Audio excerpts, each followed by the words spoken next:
I'm Ezekiel Ramirez, your neighborhood reporter in Robertson County. A local neighbor recently released a novel sharing a piece of her family's history. A story she tells me is full of love, betrayal, and murder. It was called at the time the most sensational case in the history of Texas. They called it that. Boyce-Sneed just released a novel called Before We Turn to Dust, a story based on the Boyce-Sneed feud. I felt that I wanted to work on telling this story and work at trying to do this story justice because it's a tragic story, but it's a remarkable story. The Boyce-Sneed feud, a violent and scandalous saga in the early 20th century, involved murder and a shocking love triangle.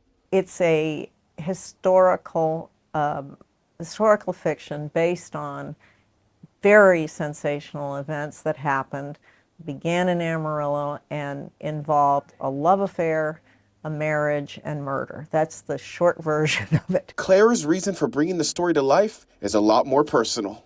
So the husband, Boyce-Sneed, was my great uncle. He was my grandfather's older brother who lived in this house. And my father was born in the upstairs bedroom that I showed you. My sister and I stayed there as children. And so I had a deep connection to the family here, to the stories here.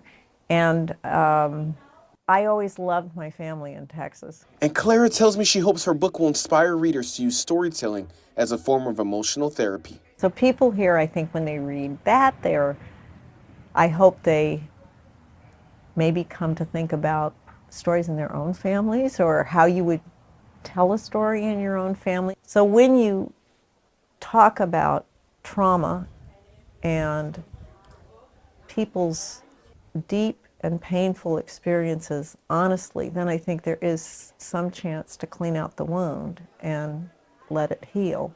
Whereas if you cover it up, it just festers and it gets darker and it tends to go across generations. The author shared a lot of history about the Boyce-Sneed feud, but if you're interested in learning more or are looking to purchase this book, you can check out the links I provided within the story on our website. In your neighborhood of Robertson County, I'm Ezekiel Ramirez.